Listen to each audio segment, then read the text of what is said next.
Guys તમે જોઈ શકો છો શું છે આ ગુરુ લવ ગુરુ આઈફોન હતો ને વેચી નાખ્યો પોતે કાલે આઈફોન લીધો ને આજે વેચી નાખ્યો તો ભગવાન જાણે અને ભાવના બેન જાણે સોરી ભાવના બેન કેમ જાણે યાર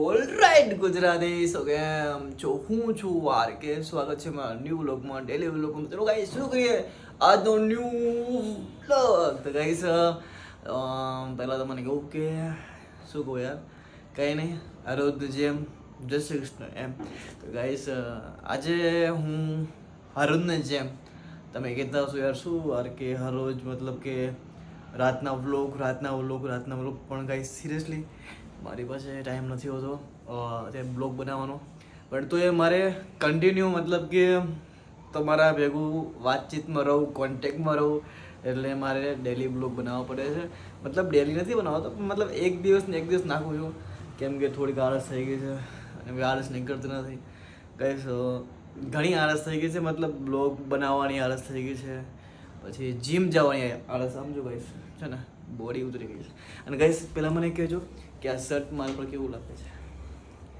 પહેલી વાર પહેર્યું છે આ કલર આવા કલર હું પહેરતો નથી પણ પહેલી વાર પહેર્યું છે કારણ કે મને આ કલર આજે સારો લાગ્યો કે ના આજ બરાબર લાગે છે અને આ શર્ટ કોનું છું એ પણ તમને કહું આ શર્ટ છે અમારા કરશનભાઈનું પણ મને એકદમ ફિટિંગ થઈ ગયું છે એટલે બરાબર ને આ પંચવાળું છે શું છે ખબર નહીં પાંડો છે બ્રાઉન પાંડો છે એટલે આવા મને શર્ટ નહીં ગમતા હું એકદમ પ્લેન શર્ટ પહેરું છું વાંધો ને ક્યારેક પહેરે પણ આ મને કલર બહુ ગમ્યો એટલે મેં કીધું આજ પહેરવું છે આમ તો ગઈશ છે ને કલર સારો લાગે છે એટલે મેં પહેરી લીધું છે તો ગઈશ તમને એમ કહું કાલે કરશનભાઈ આપણે આઈફોન લઈએ હશે હજી પાર્ટી એને આપી ના થઈ તમને ખબર જ છે કે મારું હરોજનું જે રૂટિન હોય છે આખો જે કામકાજ હોય છે એ કામકાજ હોય છે તો એ કામકાજ કરીને પછી હું સીધો ઘરે આવું છું ઘરે આવીને પછી શું કામ કરું છું ખબર છે કાંઈ પહેલાં તો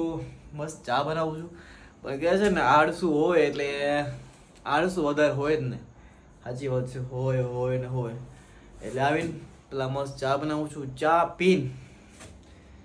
પીને સીધો મેં જમવાની તૈયારી કરી છે તમે એમ કહો છો કે હાથનું જમવાનું તમે લોકો હાથે જમવાનું કેમ બનાવો છો પણ ગાઈસ એ એવું છે કે અમને હવે બહારનું નથી ભાવતું એટલા માટે અમે લોકો હાથે જમવાનું બનાવીએ છીએ તો આજે પણ અમારે એવું જ કંઈક સારું અલગ બનાવવું છે આજે અમારા કરશનભાઈનો ફોન આવ્યો હતો મને એ કે ગવારનું શાક ખાવું છે હવે તમને એમ કે હું ગવારનું શાક કઈ રીતે બનાવીશ મને તો આવડતું નહીં હા સિરિયસલી મને ગવારનું શાક આવડતું નથી પણ મારે કંઈક તો કંઈક બનાવવું પડશે ને તો તમને ખબર છે કે આપણું સૌથી શું હોય છે યુટ્યુબ અને યુટ્યુબમાં જે કાઠિયાવાડી શાક મેં સર્ચ કર્યું ને તો આવ્યું છે હવે ભાવનાબેન કરીને છે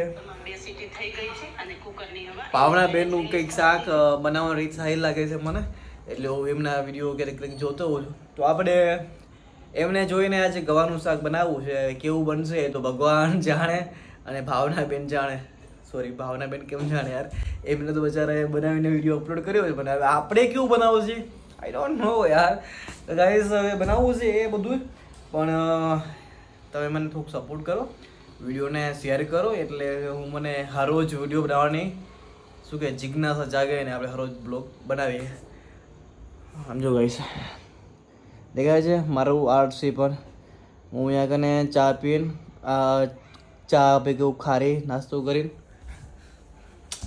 બેઠો છું પણ હજી મેં એક કપ ધોયો નથી એટલો આળસ છે પણ સિરિયસલી ગાઈસ થાકી જાઉં છું આખો દિવસ કામ હોય છે કામ પછી સીધો ઘરે આવવાનું હોય છે ને આ બધું હોય છે બ્લોગ હોય છે જીમ તો બધી બંધ થઈ ગઈ છે કમસે કમ 2 મહિનાથી મારી જીમ બંધ છે એટલે થોડુંક ચીડચીડા એવું મન થઈ ગયું છે જીમ ના જો એટલે મગજ ફરતું હોય છે બહુ થઈ ગયું છે એટલે પાછી જીમ ચાલુ કરવી છે તો આવો ગાઈસ પહેલાં એક કામ કરીએ જમવાની બનાવવાની તૈયારી કરીએ અને કેવું બનશે ખબર નથી પણ બનશે સારું ચલો બનાવી કંઈક નવું જો ગાઈસ મેં જે ગવાર લીધો હતો ને એ ગાઈસ જો એને મેં ધોઈ નાખ્યો છે ને હવે આપણે જે કહીએ ને શું કહેવાય છે અને પાછળનું ને આગળનું જે કાપવાનું હોય ને શું કહેવાય છે એને બીટવાનું કહીએ બરાબર ને એ કરી નાખું. કારણ કે ભાવનાબેને કીધું છે ગાઈસ, તમે કહેજો ભાવનાબેને કીધું છે, મતલબ ભાવનાબેને કીધું છે કે આગળ અને પાછળ આ બીટી નાખવાનું અને પછી અને 2 ટુકડા કરીને આગળની રેસીપી હું તમને અત્યારે નહીં બતાવું, કારણ કે તમને અત્યારે બતાવીશ તો તમે પછી ફટાફટ આનું બનાવશો શાક, એટલા માટે અત્યારે નહીં બતાવું, તમે આખા બ્લોગમાં બતાવીશ ગાઈસ. તો પહેલાં એક કામ કરવું છે ને, અને મેં ધોઈ તો નાખ્યો છે, હવે ફટાફટ અને બીટી નાખું આગળથી અને પાછળથી ને પછી આના 3 ટુકડા કરીને 3 ટુકડા કરીને પછી આપણે આને નાખીએ કુકરમાં. મેં તને મોરથી કેમ કીધું યાર, મારે તમને પહેલાં કહેવાનું જ નથી, તમને છેલ્લે જ કહીશ, મતલબ આખા બ્લોગમાં જ કહીશ. તો મને યાર જો વિડીયો ગાઈસ, આજે આપણું કામ હોતું છે, મેં કીધું તમને કીધું આપણે ગોળાને ફરીને ટકરા કરવાના છે, બીટવાના છે, મેં કરી નાખી છે.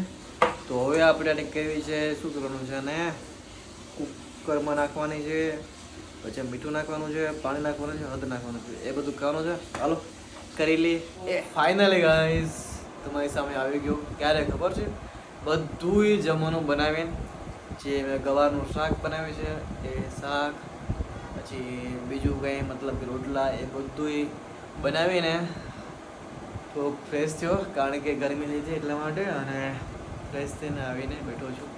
અને આમ જો ગાઈસ કરસુની આવી ગયો છે. હેલો ગાઈસ, કેમ છો? ગાઈસ એનો આઈફોન હતો ને વેચી નાખ્યો પોતે. કાલે આઈફોન લીધો ને આજે વેચી નાખ્યો. એવું નતો ગમતો યાર, ના મેળાયો આઈફોન. તમે વિચાર કરો, કાલે લીધો ને આજે વેચી નાખ્યો આઈફોન. લે શું કહેવાનું, એક દિવસમાં બસ રહી ગયું આઈફોનથી. તમારે લાગે છે કે ક્યાં છે? હા ભાઈ શું વાત છે ગાઈસ. હું કરશું બેઠા છીએ હજી, અને મને પાર્ટી આપી નથી. આજે બીજો દિવસ થઈ ગયો, અને ગાઈસ તમને બીજું બતાવું કે મારી પાસે બીજું શું છે,